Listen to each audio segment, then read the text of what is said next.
Hello what's up guys, ये है आपका और मेरा बड़ा ही ब्यूटीफुल सा चैनल द ग्रेविटी। और जैसे कि आप देख सकते हैं कि आज हम पढ़ने वाले हैं चैप्टर 1 इलेक्ट्रिसिटी क्लास 10th का।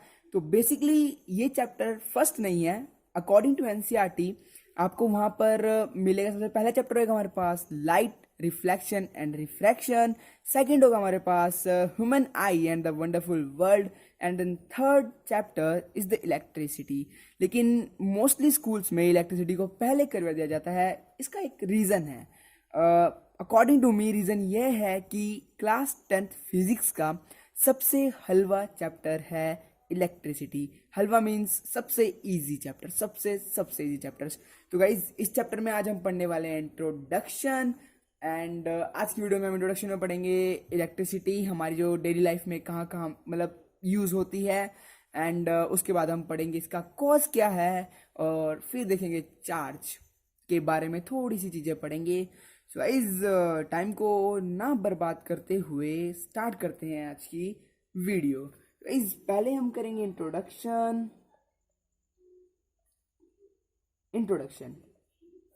गाइज इंट्रोडक्शन में सबसे पहले बात यही आएगी कि आपने इलेक्ट्रिसिटी नाम सुना तो बहुत होगा, है ना।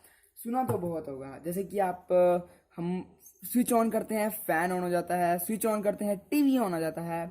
हम वॉशिंग मशीन यूज़ करते हैं घर में, एसी यूज़ करते हैं। तो ये सारी चीज़ें इलेक्ट्रिसिटी से चलती हैं। और भी बहुत सारी चीज़ें हैं, जैसे कि आपने इलेक्ट्रिक व्हीकल का नाम सुना होगा ना। इलेक्ट्रिक बाइक आती है, इलेक्ट्रिक स्कूटर्स आते हैं जिनकी आवाज़ नहीं आती, खाली चाबी ऑन करो एंड फोन निकल जाते हैं वो बिना साउंड करे। तो बेसिकली पोल्यूशन फ्री व्हीकल बनाने के लिए इलेक्ट्रिसिटी का यूज़ होता है। एंड देन आपने इलेक्ट्रिक ट्रेन के बारे में सुना होगा, है ना। इलेक्ट्रिक ट्रेन के बारे में सुना होगा। और भी बहुत जगह इलेक्ट्रिसिटी, मतलब आज के टाइम में ना हर जगह इलेक्ट्रिसिटी की बहुत नीड होती है। तो गाइज इतनी जब नीड है तो हमारे जो टीचर्स थे जो बेसिकली चैप्टर सेट करते हैं बुक्स में, उन्होंने सोचा कि क्यों ना बच्चों को इलेक्ट्रिसिटी पढ़ा दिया जाए। तो चैप्टर क्लास 10th में चैप्टर इलेक्ट्रिसिटी को इंट्रोड्यूस करा दिया गया। तो गाइज बहुत इजी चैप्टर है, बेसिक से कंसेप्ट हैं उन्हें क्लियर कर लीजिए एंड ये चैप्टर आपकी मुट्ठी में। तो इस इंट्रोडक्शन में इतना ही कि आपने उस बड़ी से बड़ी ट्रेन चलने तक से लेकर अपने पेन में अपने ज़िंदगी में कभी ना कभी स्केल रब करके छोटे छोटे पेपर्स को अट्रैक्ट तो किया ही होगा ना। गाइस उन पेपर से अट्रैक्ट होने तक के पीछे सिर्फ एक चीज़ का कारण है, और वो है चार्ज। सो गाइस चार्ज आपने क्लास 9th में तो बहुत पढ़ाई नहीं होगा, है ना। क्लास 4 तो आपने कहीं पढ़ाई नहीं होगा 9th में, क्योंकि 9th की फिजिक्स में फोर्स, ग्रेविटेशन, न्यूटन के लॉ आप कौन से फुर्सत नहीं मिली होगी, है ना। तो गाइज 8th में कहीं ना कहीं चार्ज तो आपने जरूर सुना होगा। आप ये भी सुना होगा पॉजिटिव चार्ज, नेगेटिव चार्ज। तो आज भी हम सिर्फ वही कहानी पढ़ने वाले हैं इसकी इंट्रोडक्शन में, लेकिन थोड़े से डीप में जाएंगे क्योंकि you are in class 10th। So welcome to class 10th guys. Charge, हाँ, तो चार्ज के बारे में पढ़ते हैं कि भाई चार्ज आखिर दुनिया में है क्या चीज़। तो गाइज मैं आपको क्लियर कर दूं कि हर बुक्स में चार्ज की अलग अलग डिफाइन दी होगी। बेसिकली चार्ज की कोई डिफाइन है ही नहीं। बड़े से बड़े साइंटिस्ट के अकॉर्डिंग चार्ज एक अलग अलग थ्योरी बड़े बड़े साइंटिस्ट ने दे रखी है। चार्ज के बारे में हर किसी साइंटिस्ट का एक अलग अलग नज़रिया है। तो आपको मैं एक एग्जांपल देता हूँ चार्ज बेसिकली है क्या। तो इस पहले मैं आपको बता दूं कि चार्ज जो है ना वो एक ऐसी प्रॉपर्टी है ना मैटर्स की। चार्ज प्रॉपर्टी है क्या? चार्ज जो है ना ये है प्रॉपर्टी किसकी? मैटर की। अब गाइस मैटर आपने केमिस्ट्री में जरूर सुना होगा। जैसे कि मैटर होता है जिसका मास और वॉल्यूम होता है। किसी भी चीज़ का मास, किसी भी चीज़ का अगर मास है और वॉल्यूम है तो वो मैटर है। तो गाइस चार्ज जो है वो प्रॉपर्टी है मैटर की, जिसके कारण वो जो मैटर है वो इलेक्ट्रिसिटी या फिर मैग्नेटिक प्रॉपर्टीज शो करता है। इलेक्ट्रिसिटी या तो वो प्रोड्यूस करता है या कंडक्ट करता है, नहीं तो मैग्नेटिक प्रॉपर्टी शो करता है। गाइज मैग्नेटिक मैं क्यों लिख रहा हूँ, क्योंकि जब आप नेक्स्ट चैप्टर पढ़ोगे ना तो मैग्नेटिज्म है उसमें हमारे पास नेक्स्ट चैप्टर आता है हमारा फिजिक्स क्लास 10th में ही, मैग्नेटिज्म। तो गाइज वहाँ पे हम बेसिकली चैप्टर का नाम है magnetic effect of electric current. तो चैप्टर के नेम से ही क्लियर हो जाता है कि इलेक्ट्रिक करंट का कहीं ना कहीं रिलेशन मैग्नेट से है और मैग्नेटिक इफेक्ट्स का कहीं ना कहीं रिलेशन इलेक्ट्रिसिटी से है। तो इस चार्ज ही रिस्पॉन्सिबल होता है अकॉर्डिंग टू मी दोनों के लिए। तो चार्ज एक प्रॉपर्टी है मैटर्स की, जो कि उस मैटर को इलेक्ट्रिसिटी को कंडक्ट करने के लायक बनाता है। तो थोड़ा और इसको एक एग्जांपल से समझते हैं। मान लो आपकी क्लास में एक स्टूडेंट है, उसका नाम हम रख देते हैं बंटी। बंटी, ये है बंटी, ठीक है। जो बंटी है ना, ये बहुत इंटेलिजेंट है, बहुत ज़्यादा इंटेलिजेंट है। मैं कह रहा बहुत ही ज़्यादा, बहुत इंटेलिजेंट है, ठीक है। तो इसके इंटेलिजेंट होने से इसको क्या फ़ायदा हुआ? अब ये क्लास में अब इंटेलिजेंट यार हमारे तरह तो होगा नहीं है ना। तो इसमें कुछ ना कुछ तो क्वालिटी होगी।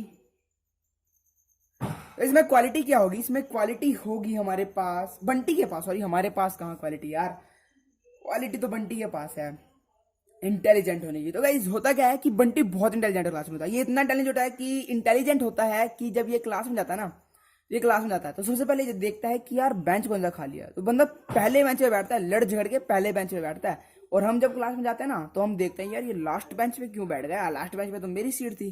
तो अपन लास्ट बेंच ढूंढता है, लेकिन बंटी पहला बेंच ढूंढता है। तो बंटी इंटेलिजेंट बहुत है, इसलिए भाई पहले अपन ने देखा कि पहले लेक्चर में हमारी क्लास टीचर ने बंटी को उठाया और बोला कि यार तू ये जाके ना चैप्टर समझा दे। और बंटी फटाक करके गया और बंटी ने पूरा सब्जेक्ट चैप्टर समझा दिया ब्लैक बोर्ड पे। और हमारा जैसा बच्चा उस टाइम क्या करता है, हमारा जैसा सोचता है यार चाहे मैडम समझाए चाहे बंटी समझाए, समझना किसको है, अपन तो आपस में बातें करता रहेगा, है ना। ओ यार उसने फोन ले लिया, उसने व्हाट्सएप पे, उसने इंस्टाग्राम पे आईडी बना ली, उसने फेसबुक पे बना लिया। बे छोड़ो यार, 10 तक भूल जाओ, +1 +2 भी भूल जाना, उसके बाद जितना मर्जी चलाना कोई नहीं रोकेगा। वैसे मानने वाला तो तुम हो नहीं, चलाओगे तुम सारे, है ना। बस कहाँ मैं तुम्हें इंस्टाग्राम बंटी ये सोचते हैं, हाँ बंटी ये सोचते हैं। बंटी हमें चैप्टर पढ़ा रहा है ब्लैक बोर्ड पे, और बंटी ने पूरा चैप्टर पढ़ा के बंटी बैठ गया। तो भाई लेक्चर हो गया खत्म, अपन बैठा देखता रहा। भाई अगली टीचर आई, अगली टीचर ने बंटी को कहा बेटा मेरी बोतल लेगा कैबिन से। बंटी भागा भागा पूरी तेज गोली, और बोतल लेकर आ गया और मैडम को दे दी। तो भाई ऐसे चलता गया, मतलब हर टीचर कुछ ना कुछ, जो मर्जी काम हो भाई बंटी उठ रहा है।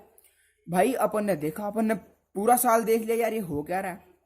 अपन को तो कोई बुलाता नहीं, अपन को तो अटेंडेंस जब लेती है तब मैडम नाम लेती है अपन का बस, बाकी तो अपन को कोई बुलाता ही नहीं, है ना भाई। तो अपन ने सोचा चलो अच्छा यार बंटी को तो काम कर जा रहा है। लेकिन भाई मुझे पता लगा इस बारे में बिल्कुल जब हमारे 9th के फाइनल पेपर पूरे हुए, कंप्लीट हुए, रिजल्ट का दिन था। भाई हम देख रहे अपनी असेसमेंट लग रही है 15 नंबर, 14 नंबर, 16 नंबर बस। और बंटी भाई साहब 20। तब समझ आया उस दिन बोतल लाने के तो 20 नंबर मिल रहे भाई।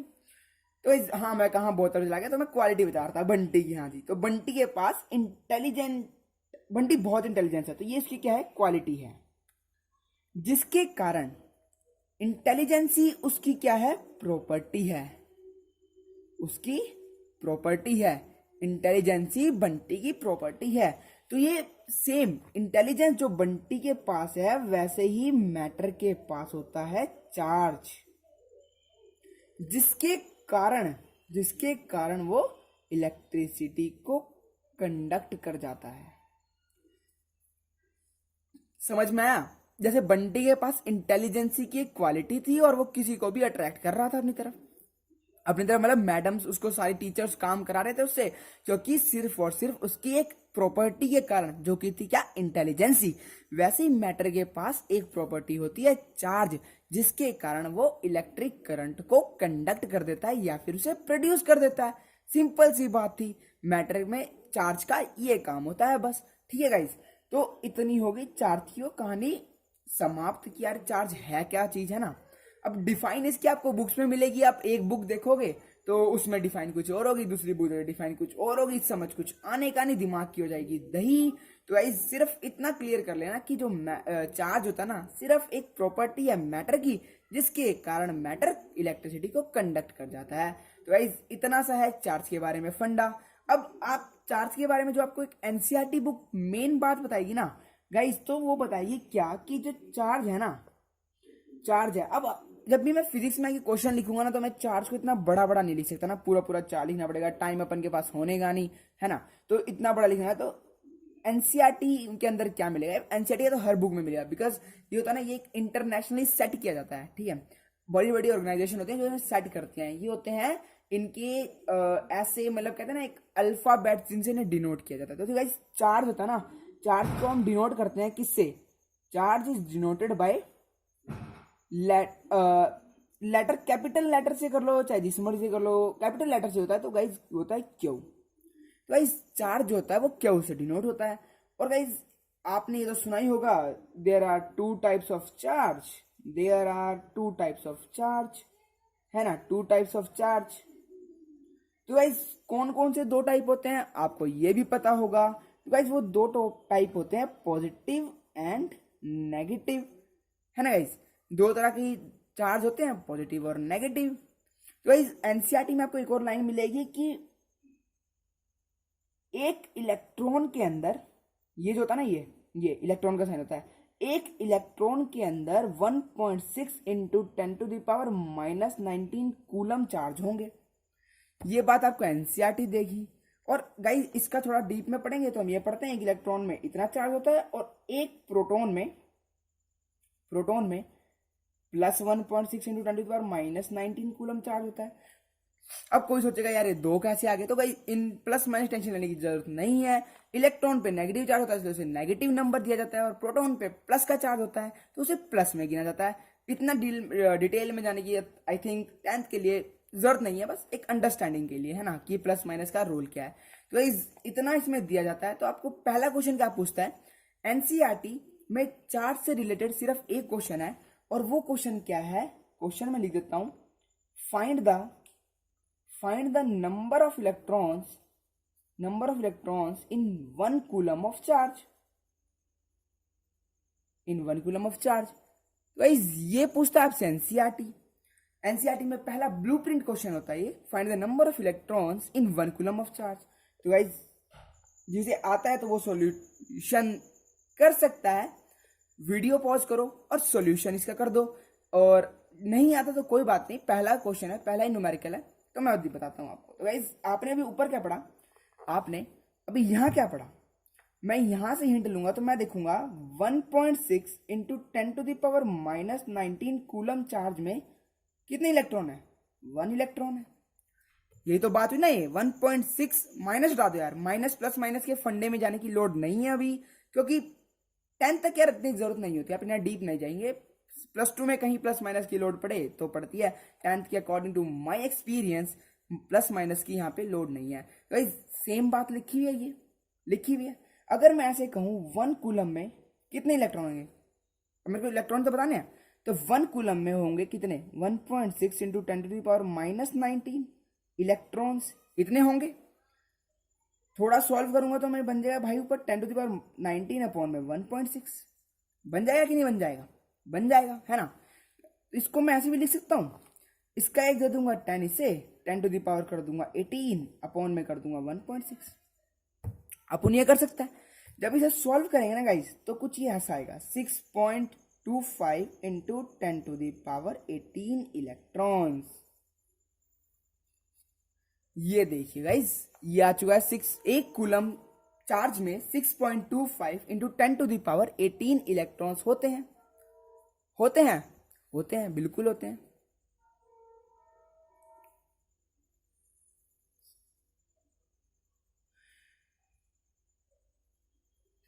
होते हैं, हाँ ठीक है ना। मैं कैलकुलेशन चेक कर रहा था इसलिए चुप हो गया था, कहीं तुम सोच रहे हो कि सर वीडियो छोड़कर चले गए, गया कहीं नहीं, I am just checking the calculation. हाँ भाई इतना ही है, 1 कूलम में इतने इलेक्ट्रॉन्स होते हैं। अब आप में ये डायरेक्टली याद रख सकते हैं, बिकॉज छोटी सी बात है, याद रखना कोई मुश्किल बात नहीं है, बहुत आसान सी चीज़ है, आप याद कर सकते हैं। लेकिन कन्फ्यूजन का आएंगे आपके दिमाग में ये कन्फ्यूजन हो रही होगी कि यार 1 इलेक्ट्रॉन में इतने कूलम है और 1 कूलम में इतने इलेक्ट्रॉन्स है। तो मैं आपको एक छोटी सी बात आता हूँ, आपने क्वेश्चन में ही देखा होगा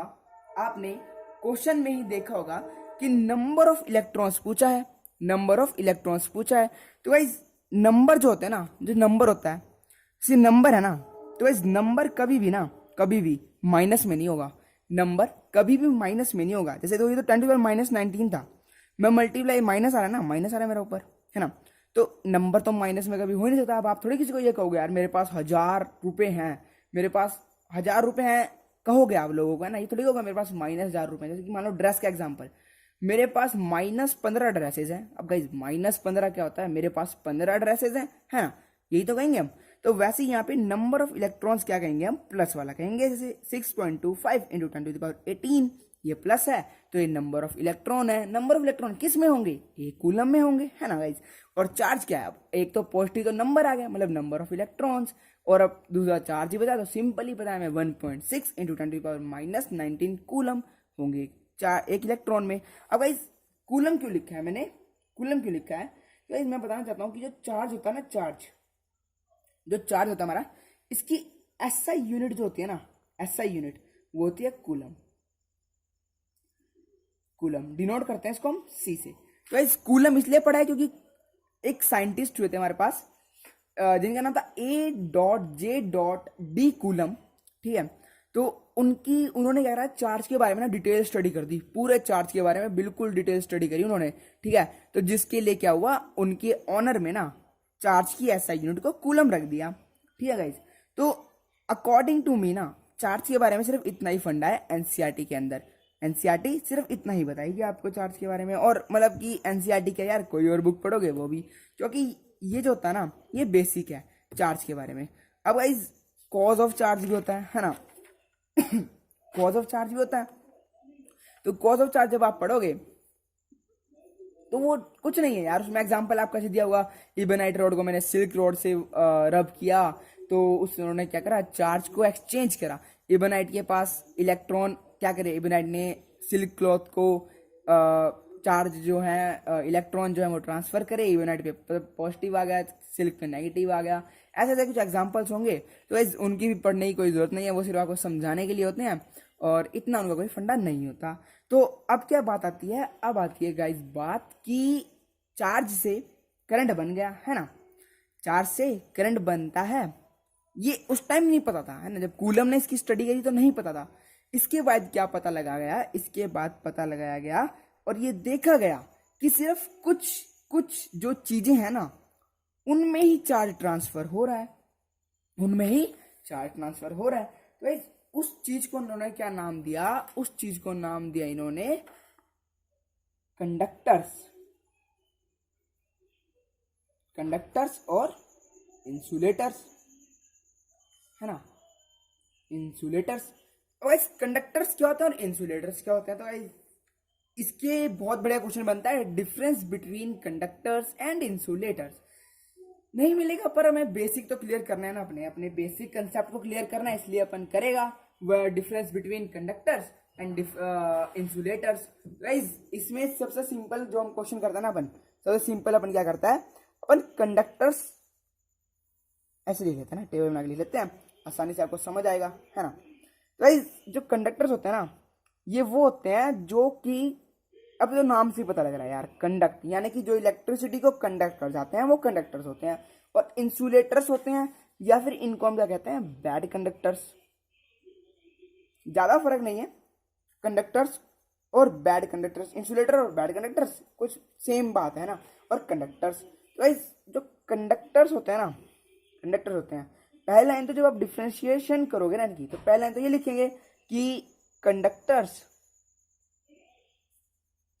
कैन कंडक्ट द इलेक्ट्रिसिटी, है ना, कंडक्ट द इलेक्ट्रिसिटी। अपन पहली लाइन ये लिखेगा कंडक्टर्स कैन कंडक्ट द, और इसका इंसुलेटर क्या लिखेंगे हम, insulators do not conduct electricity, do not conduct electricity, है ना भाई। सिंपल सी बात है, अगर कंडक्टर्स कर रहा है तो इंसुलेटर नहीं करता। एक्चुअली में ना ये आपस में ना एंटागोनिस्ट होते हैं। एंटागोनिस्ट मीन्स होता है जो बहुत ही अलग होता है, आप बायोलॉजी में पढ़ोगे एंटागोनिस्ट के वगैरह बारे में, मतलब बेसिकली ये दोनों ने, ये इसका बिल्कुल अपोजिट माना जाता है, ठीक है गाइज। तो अपोजिट माना जाता है, तो गाइज सेकंड हम लिखेंगे कि आप पढ़ोगे आगे, कंडक्टर्स के अंदर ना रेसिस्टेंस जो होती है, रेसिस्टेंस ये होती है लो, और जो इंसुलेटर्स होते हैं ना, इनमें रेसिस्टेंस होती है हाई। ये मैं आपको आगे जो पढ़ाऊंगा कि रेसिस्टेंस लो रेसिस्टेंस हाई का क्या फर्क पड़ता है। तो गाइज जो इलेक्ट्रिसिटी होती है ना, इलेक्ट्रिसिटी जो कंडक्ट करने के, तो रेजिस्टेंस की ना वो इनवर्सली प्रोपोर्शनल होती है। इनवर्सली प्रोपोर्शनल मीन्स कुछ इस प्रकार होती है, जो मान लो ये करंट का साइन है आई, ये कैपिटल लेटर मतलब कि डिनोट करते हैं हम करंट को, ये कुछ इस प्रकार होता है। अगर रेजिस्टेंस लो होगी, रेजिस्टेंस कम होगी, करंट ज्यादा होगा, बिकॉज इनवर्सली प्रोपोर्शनल है ना। तो अगर रेजिस्टेंस कम होगी तो ज्यादा होगा, करंट ज्यादा जाएगा, और अगर रेजिस्टेंस ज्यादा होगी तो करंट कम जाएगा। तो इसलिए इनमें रेजिस्टेंस हाई होती है और रेजिस्टेंस इनमें लो होती है। और मैं बताता हूँ, और आपको बताते हैं हम, जैसे कि कंडक्टर्स होते हैं ना, कंडक्टर्स वो होते हैं मेनली मेटल्स होते हैं, मेनली मेटल्स होते हैं। जैसे कि आप देखते भी होंगे अपने घरों में जो आपके वायर लगती है वो लगती है कॉपर की, है ना गाइस, कॉपर एक मेटल है। वैसे ही सिल्वर होता है, गुड कंडक्टर माना जाता है। अच्छा गाइस, आयरन होता है, एफी, एफी आप साइंस में पढ़ोगे, ये आयरन का कहते हैं ना, जिसे नाम लिखने का तरीका है, आयरन को एफी लिखा जाता है। केमिस्ट्री में आप पढ़ोगे ये बात, है ना। सोच रहे होंगे सर ये क्या क्या लिखवा रहे हैं। तो guys welcome to class 10th। मिलेंगी चीज़ें कुछ जो 9 से बिल्कुल जुदा होंगी, बिल्कुल अलग होंगी, है ना। जुदा जुदा जुदा होंगी चीजें यहाँ। अरे सर जुदा तो हो गए, अबे पढ़ लो यार। मेनली मेटल्स होते हैं, और ये क्या होंगे यार, इंसुलेटर्स यार नॉन मेटल्स होते हैं ना, नॉन मेटल्स होंगे। अच्छा गाइज, प्लास्टिक होंगे, रबड़ होगी, अरे वो मिटाने वाली नहीं, रबर, जब अपन के टायर बनते हैं ना, वो हाँ, रबर होगी, ठीक है। तो ये कुछ होते हैं हमारे पास इंसुलेटर्स। तो और भी लिख सकते हैं यार, आगे आगे जब हम पढ़ेंगे ना, आगे आगे जब हम कुछ ऐसे और चीज़ें पढ़ेंगे, जैसे अपन पढ़ने वाले हैं डिटेल में, आगे पोटेंशियल डिफरेंस वगैरह है, बहुत सारी चीज़ें आएंगी जिसमें आप ये यूज़ कर सकते हो कि यार ये चीज़ों को, इसलिए ये इसके रिस्पॉन्सिबल, मतलब करंट के लिए ये ठीक माना जाता है, ये जैसे कंडक्टर्स में डाल देते हैं, कंडक्टर्स में प्रॉपर्टी मिलती होगी, तभी तो इलेक्ट्रिसिटी के लिए ये बहुत मतलब कि एक प्रोपोर्शनल, डायरेक्टली प्रोपोर्शनल आ रहा है ना चीज़। तो बस वही लिख देंगे। तो कंडक्टर और इंसुलेटर में फिलहाल इतना ही डिफरेंस। अच्छा गाइस, मेटल जो होता है ना, मेटल, वही कंडक्टर्स कैसे बन जाते हैं, बढ़िया कंडक्टर्स कैसे बनते हैं। तो इस मेटल के अंदर ना, मेटल के अंदर जो क्या होता है कि जो इलेक्ट्रॉन होते हैं ना, वो लूजली पैक होते हैं, इनके पास लूजली पैक होते हैं। जैसे कि आपने देखा होगा Fe2 पॉजिटिव होता है, Fe3 पॉजिटिव होता है, मतलब 2 इलेक्ट्रॉन फालतू है, उस पर प्रोटॉन होते हैं इन पे ना, पॉजिटिव है ना। तो इन पे चार्ज होता है पॉजिटिव, चार्ज होता है इन पे positive, Fe2 positive. Guys Fe2 positive का मतलब पता है क्या होता है, कि इसने अपने 2 इलेक्ट्रॉन्स ना डोनेट कर दिए, ठीक है ना। वैसे ही आपने सुना होगा O2 नेगेटिव, O2 नेगेटिव। जो ऑक्सीजन होता है ना, नेगेटिव मतलब पता क्या होता है, नेगेटिव मतलब होता है कि ऑक्सीजन ने 2 इलेक्ट्रॉन गेन कर लिए। अच्छा, ये भी आपको फंडा बहुत क्लियर सिंपल सा, आपको केमिस्ट्री में तो खैर समझाएंगे, आपके टीचर समझाएंगे, लेकिन मैं सिंपल सी याद करने का तरीका बताता हूँ। जैसे मान लो 2 दोस्त हैं, एक दोस्त ये है, एक दोस्त ये है, मान लो इनका नाम देता है, मान लो ये बंटी है, ये बंटी है ना। और मान लो ये मेरा दोस्त है, इसका नाम देते हैं हम समीर, ठीक है, समीर है और बंटी है। तो भाई समीर ने क्या करा, बंटी को दिए 100 रुपये, बंटी को दिए 100 रुपये। अब दिए क्यों, अच्छा बंटी तो मैंने बताइए आपको, ये मैडमों का मतलब बहुत फेवरेट है। तो किसी मैडम ने देखा बेटा मेरे लिए पेन ले आना, तो बंटी ने सोचा यार पेन तो मैडम से क्या पैसे मांगने, मैं खुद ही ले लेता हूँ। उन्होंने मैडम से ना छोड़ के समीर से पैसे मांग लिए, समीर ने से 100 रुपये दे दिए। अब हुआ क्या गाइस, बंटी पे आ गया डेप्ट, आ गया ना डेप्ट बंटी पे, बंटी पे 100 रुपये उधार हो गए। तो बंटी को क्या करना, 100 रुपये रिटर्न तो करने पड़ेंगे, है ना, रिटर्न तो करने पड़ेंगे कभी ना कभी। और समीर पे क्या आ गया, प्लस चार्ज, मतलब पॉजिटिव हो गया। वो पॉजिटिव कैसे हो गया, वो तो फायदे में चला गया ना, फायदे में चला गया। 100 रुपये दिए हैं, बंटी बदले में 110 तो देगा यार, वो तो होता ही है दोस्तों में, 110 तो देगा बंटी बदले में, इंटरेस्ट लग के आएगा, मतलब कि ये तो फायदे में चला गया। और बंटी क्या नेगेटिव चला गया, नुकसान में चला गया। 100 रुपये लिए तो यार 110 देने पड़ रहे हैं। तो ये सेम चीज आप ये चीज कहाँ ऊपर डाल दो, जहाँ Fe2 पॉजिटिव एग्जाम्पल में Fe ने क्या करा, 2 दान दे दिए, 2 दान दे दिया। मान लो समीर ने दान तो दिया था, पॉजिटिव चढ़ गया, वैसे ही Fe ने 2 दान दे दिए, तो इस पे क्या आ गया, पॉजिटिव चढ़ गया। ऑक्सीजन ने, बंटी ने क्या ये लान लिया था, मतलब पैसे उससे लिए थे, नेगेटिव चढ़ गया। वैसे ही ऑक्सीजन ने भी लिए थे, तो उस पर भी नेगेटिव चढ़ गया। तो ये सिंपल था। आप केमिस्ट्री में वैसे आपको ज़्यादा अच्छी तरह पता लगेगा, वहाँ तो आप पढ़ोगे ही। मैं इतना कहता कि जितने भी मेटल्स होते हैं ना, mostly metals are good conductor of electricity. और नॉन मेटल्स में यार सिर्फ ग्रेफाइट हो गया, एक ग्रेफाइट एक्सेप्शन केस है, एक्सेप्शनल केस है, ग्रेफाइट इलेक्ट्रिसिटी कंडक्ट कर जाता है ना, क्योंकि उसमें ना जो उसका बॉन्ड बनता है ना, ग्रेफाइट बेसिकली कार्बन का एक कहते हैं ना उसे एलोट्रॉप होता है। अब सोचो यार सर क्या बोल रहे हैं, एलोट्रॉप, ग्रेफाइट, कार्बन, कुछ कुछ।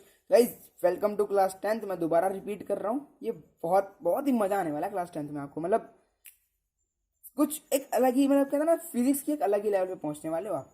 और सॉरी ये ग्रेफाइट वगैरह केमिस्ट्री का, साइंस के अलग लेवल पे पहुंचने वाले हो, ग्रेफाइट वगैरह केमिस्ट्री में पढ़ोगे। तो ये समझ आ गया आपको। तो गाइस इतनी चीज को आप नोट कर लो। और मैं भूल ही गया था अपने पेन पेंसिल, मैं होप करता हूँ कि आपने पिछली जो सा ये वाला पेज है इसकी भी कुछ मेन मेन चीजें नोट करी होंगी, नोटबुक में अपने नोट्स बनाए होंगे। तो गाइस उस तरह इसको भी एक नोट बना लीजिए। तो गाइस अभी हम पढ़ते हैं सिर्फ इतना ही। अगली वीडियो में हम पढ़ेंगे पोटेंशियल डिफरेंस के बारे में, ठीक है गाइस। और फिर पढ़ेंगे हम रेजिस्टेंस के बारे में, जो ये वर्ड लिखा है मैंने इसके बारे में पढ़ेंगे गाइस। फिर आएगा हमारे पास जूल्स लॉ ऑफ हीटिंग, ये हीटिंग इफेक्ट का एक जूल्स लॉ है वो पढ़ेंगे। फिर हम पढ़ेंगे ओम्स लॉ। गाइस फिलहाल के लिए बस इतना ही, और आप पढ़ते रहिए और stay tuned with me. Thank you.